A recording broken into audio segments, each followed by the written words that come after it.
The shell casing was still warm when the Ukrainian counter-battery radar picked up the next registration. Sector 4. Agricultural windbreak, 2 kilometers southwest of the reservoir. The 2S-19 had fired, and now it was moving, or trying to. The crew had 8 minutes of margin, maybe less. They had used 6 of them already.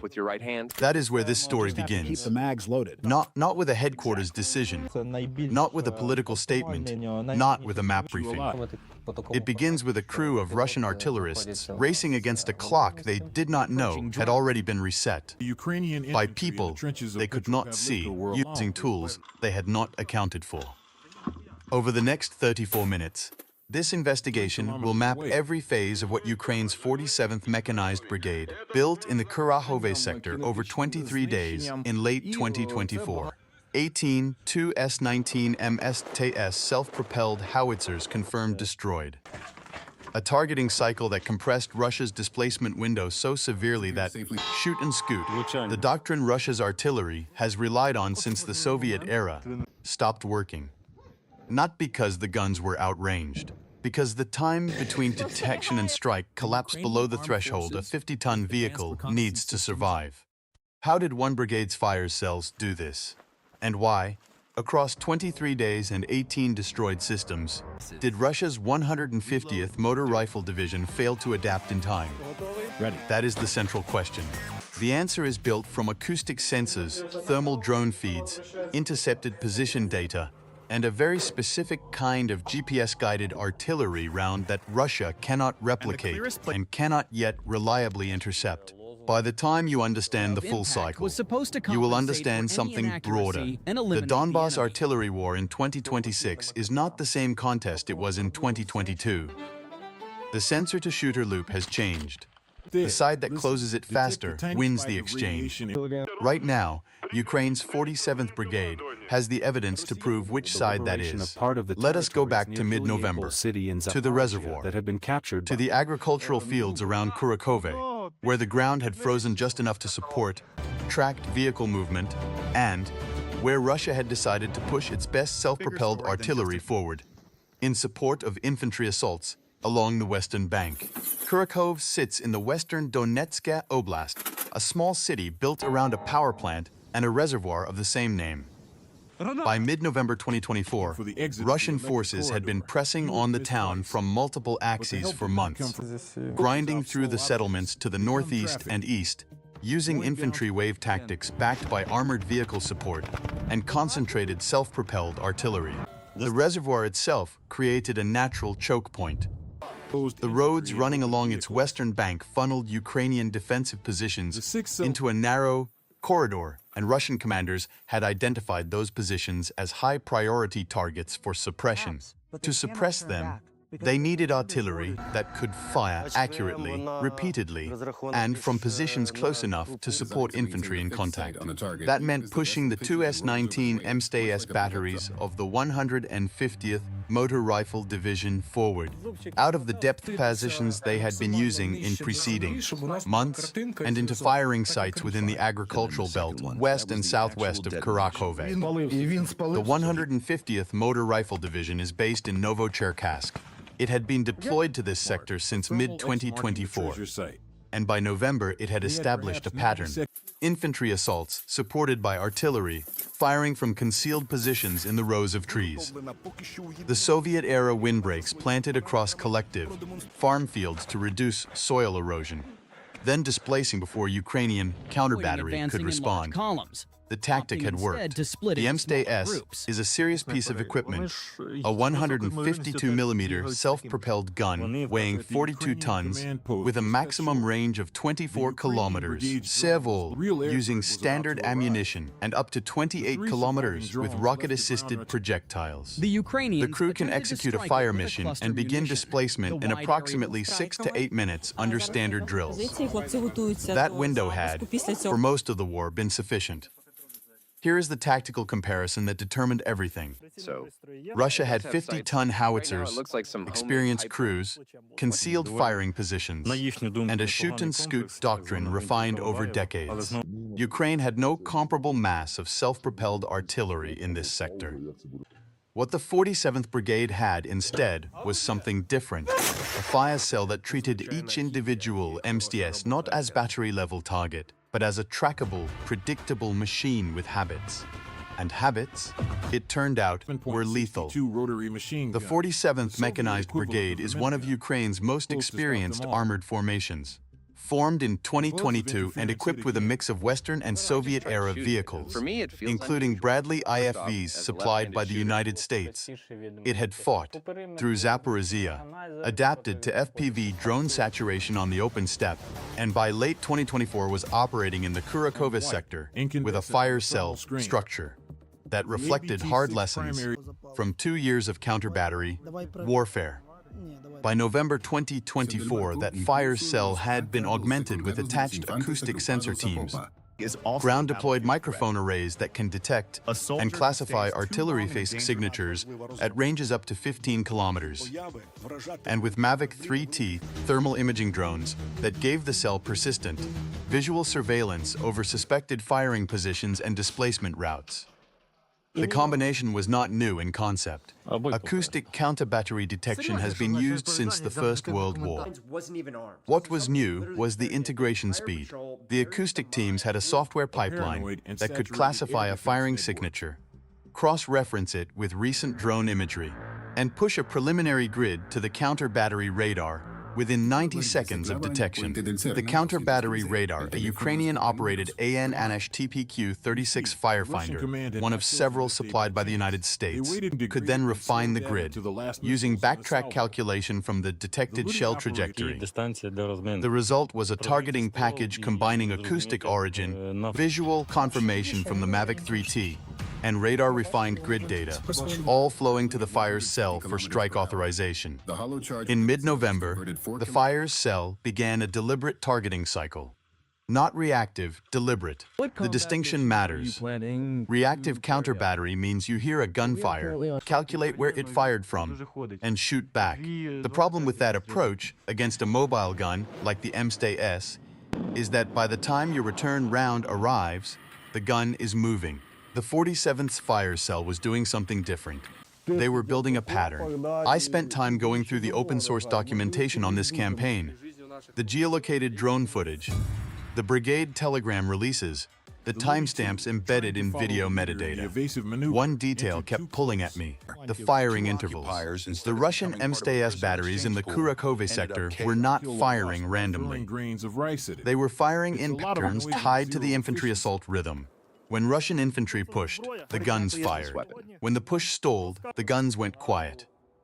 The fire's cell at the 47th had mapped that rhythm over 10 days of observation before the first strike was authorized. They were not hunting guns. They were hunting patterns. By the time the targeting cycle entered its active phase, approximately November 18th, based on the earliest geolocated destruction footage, the fire cell had identified 7 primary firing sites used by the Msta-S batteries, all in windbreaks, all accessed by the same categories of farm track, and all within range of 2 Excalibur-capable 155mm howitzers the 47th Brigade had positioned in depth. The Excalibur round, officially the M92, is a GPS and inertial navigation-guided extended-range artillery projectile. Fired from a standard 155mm howitzer, it reaches ranges of up to 40 kilometers and delivers a unitary warhead with a circular error probable of under 2 meters. For counter-battery work against a moving vehicle, that precision is the entire point. A standard unguided 155mm shell has a circular error probable measured in tens of meters. Against a Msta-S that has moved 300 meters from its firing point, an unguided shell is a near miss. An Excalibur round is not. The fire cell also had access to HIMARS, the M142 high-mobility artillery rocket system, firing M31 GPS-guided rockets with a range of approximately 70 kilometers and a circular error probable of under 5 meters. HIMARS was not the primary weapon in this cycle. It was the escalation option. When a Msta-S was caught at a site assessed as semi-permanent, used 3 or more times, the fire cell would cue a HIMARS strike rather than burning an Excalibur round. Here is where the cycle gets precise, and here is where it becomes a machine. The acoustic sensor team detects a firing signature. Classification: Msta-S, based on the low-frequency impulse signature of a 152mm charge. Grid is pushed to the counter-battery radar within 90 seconds. The firefinder refines the origin point using shell trajectory backtrack. Simultaneously, the Mavic 3T operator, holding a loiter orbit over the suspected windbreak, slews the thermal camera to the grid and visually confirms a heat bloom consistent with a recently fired barrel and a large vehicle beginning to move south along the farm track. The fire cell has a decision: immediate strike on the firing point, or track the displacement route and strike the vehicle in motion. In the first phase of the campaign, they struck the firing point. Standard reactive counter-battery. The Msta-S survived because it had already moved. No kills confirmed in the first 4 days of active strikes. Rounds on target, craters in the right windbreaks, but the guns kept firing. The fire's cell adapted. This is the part that does not make sense on the surface. And yet, it is exactly what the evidence shows. Rather than continuing to strike firing points, the 47th's fire cell shifted to striking displacement routes. The acoustic detection would trigger the sequence, but instead of firing at the origin grid, the targeting package was built around the predicted exit route. The Mavic 3T operator tracked the moving Msta-S. The fire cell calculated the vehicle's speed along the farm track, approximately 15 to 20 kilometers per hour for a tracked vehicle on frozen agricultural ground, and submitted a time-on-target strike request for a point approximately 800 meters along the displacement route, time to arrive as the vehicle reached that point. The first confirmed displacement phase strike occurred on approximately November 22nd. The open-source footage shows a Msta-S moving along a tree line, visible in thermal imaging, and then a single Excalibur impact directly in the vehicle's path. The round arrived as the vehicle was crossing an open field section between two windbreak rows. Nowhere to go, no time to react. The detonation catches the right front section of the hull. Secondary explosions follow within 40 seconds, consistent with propellant charges cooking off. The vehicle stops moving. It does not move again. That was the first of 18. What strikes me about this moment is not the technical execution. It is the doctrinal shift it represents. Ukraine's fire cell had just demonstrated that Russia's most important protective tactic for its self-propelled artillery, movement, could itself become the kill condition. The Msta-S was safest when stationary and concealed. Once it started moving, it was trackable, predictable, and vulnerable. Every second it spent in the open between firing positions was a second the Excalibur round could be timed hide against. The 150th Division's artillery commanders had two choices: stop moving after firing, accept the return fire risk at the firing position, keep moving, accept the displacement route ambush risk. Take a look. There was no third option. The cycle had closed around them. And right here, over the following 15 days, the 47th Fire Cell worked through its target list with methodical precision. Not every mission was a clean kill. On at least 2 occasions in late November, the Mavic 3T operator lost visual on the target vehicle due to cloud cover and fog. The weather in the Kurakhove sector in late November runs consistently to low overcast and freezing fog, which degrades both optical and thermal imaging at extended ranges. On those nights, the fire cell held its strike authorization. They did not shoot blind. They waited. That restraint matters. An undisciplined fire cell burns ammunition on unconfirmed targets, degrades its Excalibur allocation, and tips off the enemy that the targeting system is working. The 47th Fire Cell did none of those things. When weather prevented confirmation, they logged the acoustic data and waited for the next clear window. The patience was itself tactical. There was a more serious obstacle in the 3rd week of the campaign. On approximately December 1st, the Russian artillery batteries began changing their displacement patterns. Instead of using the established farm track network, the routes the fire cell had mapped and pre-calculated, at least 2 Msta-S vehicles began moving cross-country immediately after Eileringpunkt. pushing through standing corn stubble and frozen furrow rows rather than following the tracks. Cross-country speed for a tracked vehicle in those conditions drops to approximately 8 to 12 kilometers per hour, but the direction of travel becomes unpredictable. The fire cell's response was to increase Mavic 3T coverage density. Instead of one drone orbiting the suspected firing area, they shifted to a two-drone handoff pattern. One drone holding the firing site, a second positioned to pick up the vehicle once it cleared the tri-line, regardless of which direction it moved. The second drone was operated by a separate team from the 47th attached UAV element. The handoff protocol added approximately 45 seconds to the tracking sequence, but it closed the gap that the cross-country displacement tactic had opened. A practical question: how many Excalibur rounds does it take to destroy a self-propelled howitzer in displacement? The answer is not always one. The Msta-S hull is steel armor ranging from 15 to 30 millimeters on the upper surfaces. There it is. Enough to defeat shell fragments, not enough to defeat a direct hit from a 107 kilogram Excalibur warhead.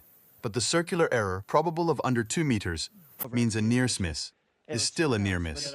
3 of the 18 confirmed kills in this campaign show evidence of multiple strikes. The drone footage shows an initial impact that immobilizes the vehicle, followed by a second round on the now stationary target. Let's find out with military. The fire cell had apparently pre-authorized 2-round engagements for any vehicle that survived the first strike. The efficiency calculus was simple. 2 Excalibur rounds per kill is expensive, but cheaper than allowing a damaged and immobilized Msta-S crew to conduct emergency repairs and recover the vehicle. Russia's maintenance and recovery capability in this sector was, by late November 2024, severely degraded. Ukrainian drone surveillance had targeted and destroyed at least 2 armored recovery vehicles. Ukrainian units the IMARS-2 and Brem-1 variants most commonly used for artillery recovery, operating in the sector during October. Without recovery assets, a damaged Msta-S that could not move under its own power was effectively abandoned equipment. If you are following this war seriously, and the fact that you have stayed with this investigation suggests you are, here is why this specific campaign matters beyond the vehicle count. 18 Msta-S howitzers represent somewhere between 3 and 4 full battery equivalents, depending on how the 150th Division organized its fires. A standard Russian self-propelled artillery battery operates 4 to 6 guns. Losing 18 systems is losing most of an artillery battalion's worth of tube artillery in 23 days. At current Russian production rates for the Msta-S, estimated at approximately 300 units per year across all variants, based on open-source production facility analysis. That is roughly 3 weeks of production output eliminated in the Kurakhove sector alone. The financial cost is relevant. A 2 S-19 Msta-S costs approximately $3 to $4 million per unit at estimated Russian defense industry pricing based on comparative analysis with export contract data. 18 units is $60 to $72 million in self-propelled artillery, not counting crew losses, ammunition on board, and the training investment in the crews themselves. But the replacement cost in rubles is almost beside the point. The more significant cost is in time and capability. Intercepted Russian communications from the sector, released by Ukrainian military intelligence in late December 2024, showed artillery battalion commanders reporting to division headquarters that they had been reduced to operating with a single operational firing battery in the Kurakhove axis. The communications included explicit requests for replacement systems and complaints about the inability to predict when the counter-battery response would come. One exchange, translated and published by Ukrainian open-source researchers, includes a battalion-level officer stating that his crews were refusing to conduct more than one fire martion from any given position because the response had become too fast.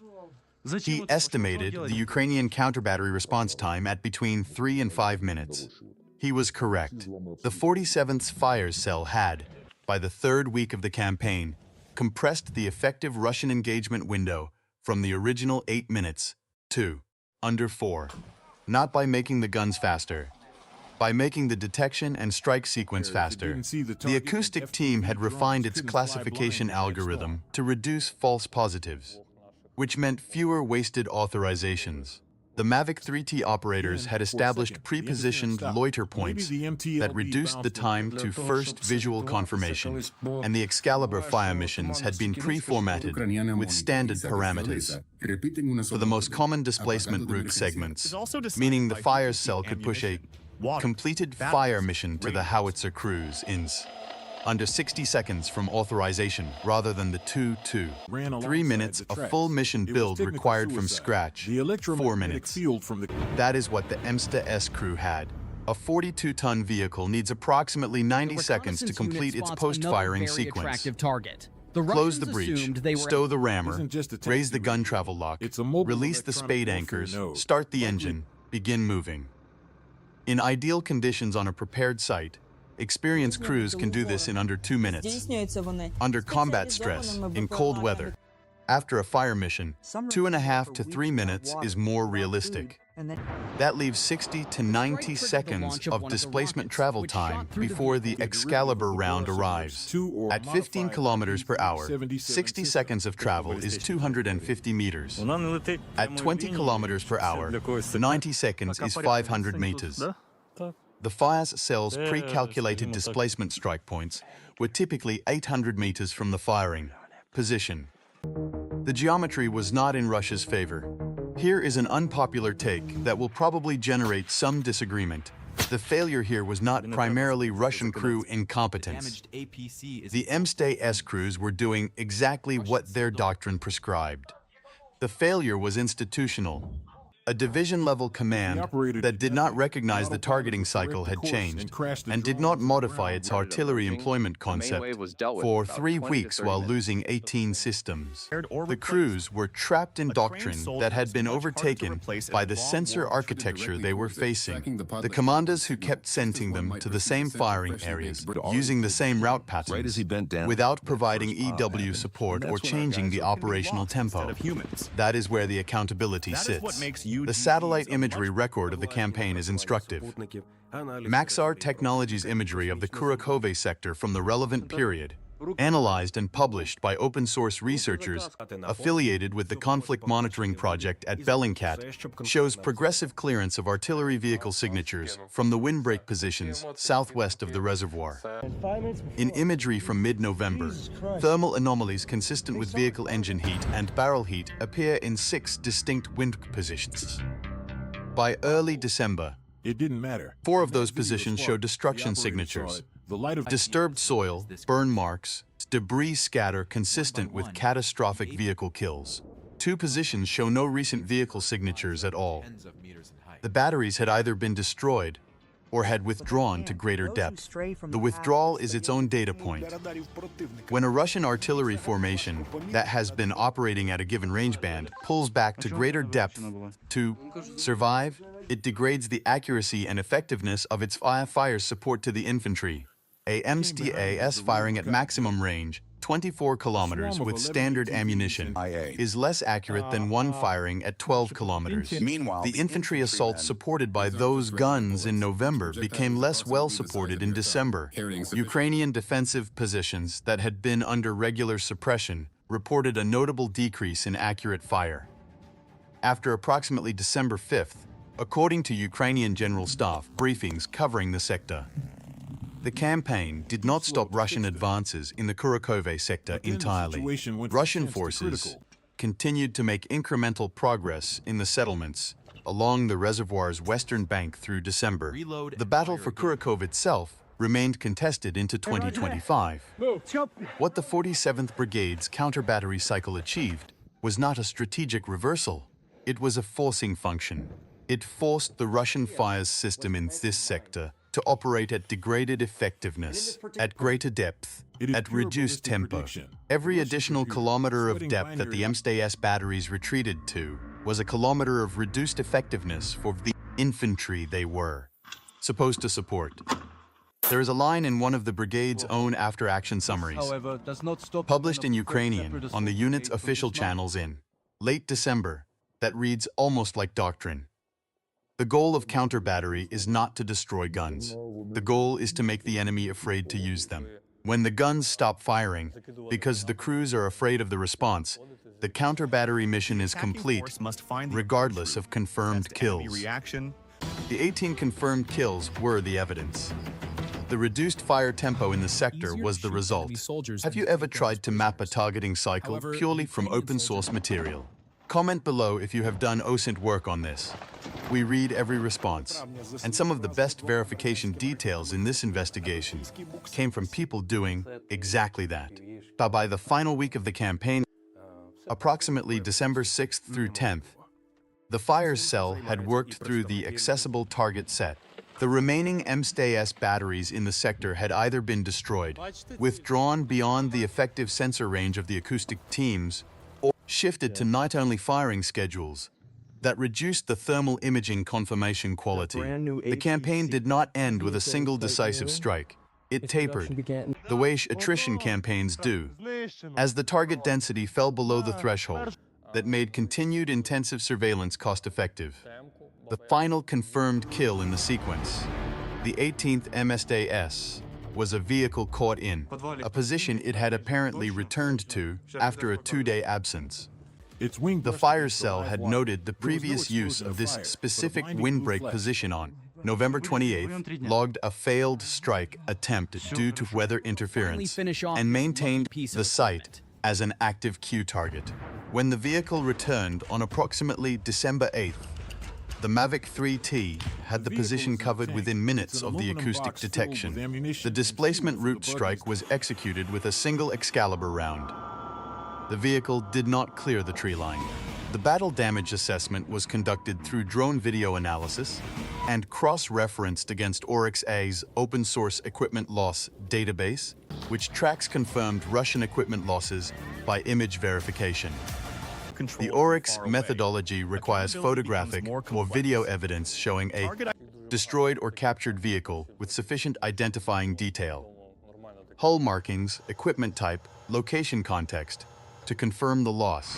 Of the 18 Msta-S systems claimed by Ukrainian sources as destroyed in the Kurakhove sector during this period, open-source researchers had geolocated and verified 16 by early January 2025. 2 remained in the claimed category. Destruction footage existed, but precise geolocation to the Kurakhove sector had not been independently confirmed at the time of this investigation. What does 18 destroyed Msta-S systems? 16 confirmed, 2 claimed. Tell us about the broader state of Russian artillery in Donbas going into 2026. Russia entered the full-scale invasion with approximately 900 Msta-S systems across its ground forces, according to pre-war inventory estimates. Oryx's tracking, which by definition represents a floor rather than a ceiling for actual losses, had confirmed over 130 Msta-S destroyed or captured by the end of 2024. Applying the standard open-source analytical multiplier, confirmed visual losses typically represent between 40 and 60% of actual losses. Total Msta-S attrition is plausibly in the range of 220 to 325 systems over 3 years of war. That is 25 to 36% of the pre-war inventory. Russia has been producing Msta-S variants, primarily the upgraded 2S19M2, the Ural Transmash facility in Yekaterinburg throughout the war. Estimated production rates range from 200 to 350 units per year. Based on satellite, imagery analysis of the production facility and raw material procurement data, that production is replacing losses, but not building surplus. The Russian artillery park in Ukraine is not growing. It is holding roughly stable at the cost of running the production line at maximum capacity. For Ukraine, the calculus around Excalibur and HIMARS ammunition is different, and in some ways more constrained. The M982 Excalibur round is produced at relatively low rates. United States production capacity runs to approximately 3,000 rounds per year, shared across multiple commitments. Ukraine has received significant quantities, but Excalibur is not an infinite resource, and its employment in high-tempo counter-battery Campaigns, like the one at Kurakhove, represents a genuine allocation decision at the national level. The 47th Brigade's fires cell knew this. The deliberate targeting methodology, building pattern data over 10 days before beginning strikes, holding fire when confirmation was uncertain, pre-calculating displacement routes to maximize single-shot kill probability, was not just operationally sophisticated. It was ammunition conscious. Each Excalibur round spent was a round not available for another sector. This is the tactical lesson that transfers beyond the Kurakhove sector. Ukraine cannot outproduce Russia in conventional artillery ammunition. It never could. What it can do is outcycle Russia in sensor integration and targeting precision. If a single Excalibur round costs approximately $175, Samhain destroys a Msta-S worth $3.5 million. The exchange ratio is 20-1 in Ukraine's favor. At that ratio, Ukraine can sustain an attritional counter-battery campaign indefinitely, with a relatively small Excalibur allocation, as long as the targeting cycle maintains its precision. The 47th Brigade demonstrated that the precision is achievable. Similar dynamics played out in earlier conflicts. The coalition air artillery coordination during the Gulf War in 1991 showed that sensor integration could collapse enemy artillery effectiveness in days rather than weeks. And the lessons from that camp influenced exactly the kind of multi-sensor targeting architecture the 47th fires cell used in Kurakhove. The tactics adapt. The underlying logic of the cycle does not. Now the harder questions, the ones that do not have clean answers. Could Russia have prevented this if it had deployed adequate electronic warfare support to the Kurakhove sector? The acoustic sensors that anchored the 47th's detection chain are passive receivers. They cannot be jammed in the conventional sense because they are listening, not transmitting. But EW systems that generate broadband electromagnetic noise can interfere with the data transmission, link between the sensor arrays and the processing station. If Russia had operated effective EW at the battalion level in this sector, its position, specifically the Pol 21 or Krasuka 4 systems documented in other sectors, it might have introduced enough latency into the targeting chain to push the effective response time above 4 minutes. Whether that would have saved the guns is uncertain, but the absence of effective EW in the Kurakhove sector during this specific campaign is notable, and it suggests either a shortage of capable systems or a prioritization decision that sent them elsewhere. How does this change the artillery doctrine calculus for NATO member states watching the Donbas? The 23-day Kurakhove cycle is a data point that Western artillery planners will have studied carefully. The integration of acoustic detection, persistent thermal surveillance, counter-battery radar, and precision-guided munitions into a single compressed targeting pipeline is not unique to Ukraine. It is an architecture that NATO has theorized about for years. What the 47th Brigade demonstrated is that the pipeline works at the tempo of actual combat against an opponent that is actively trying to survive it. That is different from a proving ground. That is doctrine validation in live fire. And the last question, the one that should be uncomfortable for Russian operational planners. Reading whatever sanitized version of these events makes it into their after-action reporting. What is the next Ukrainian counter-battery target set in the Donbas, and will Russia see it coming? Based on the Kurakhove cycle, probably not. Not because Ukrainian targeting is magical, because the cycle was running for 10 days before Russia's 150th Division knew it was being mapped. By the time the pattern was recognized, 8 guns were already gone. The remaining 10 fell to a system that had already been calibrated against them. The 2S-19 Msta-S is not obsolete. It is still a formidable system when employed with adequate protection, adequate EW support, and a command structure that updates its tactics faster than the enemy, updates its targeting cycle. In the Kurakhove sector, in November and December 2024, none of those conditions were met. 18 crews found that out. Will Russia adapt its artillery employment concept for the 2026 campaign season? It has adapted before. The question is whether the adaptation will be fast enough, and whether the sensor architecture Ukraine continues to develop will stay ahead of it. Both are genuine open questions. Drop your analysis in the comments. Which side do you think closes that gap first in 2026? If this investigation gave you something concrete, a mechanism, a number, a piece of the targeting architecture you did not have before, subscribe to Shadow Battlefield. We do this kind of OSINT-grounded breakdown every week. Not summaries, not hot takes. The cycle, mapped from the evidence. The warm shell casing in Sector 4. The Mavic 3T holding its orbit. The fire cell watching the displacement route, waiting. The Msta-S never made it out of the windbreak. And 18 times over 23 days, neither did the ones that came after it.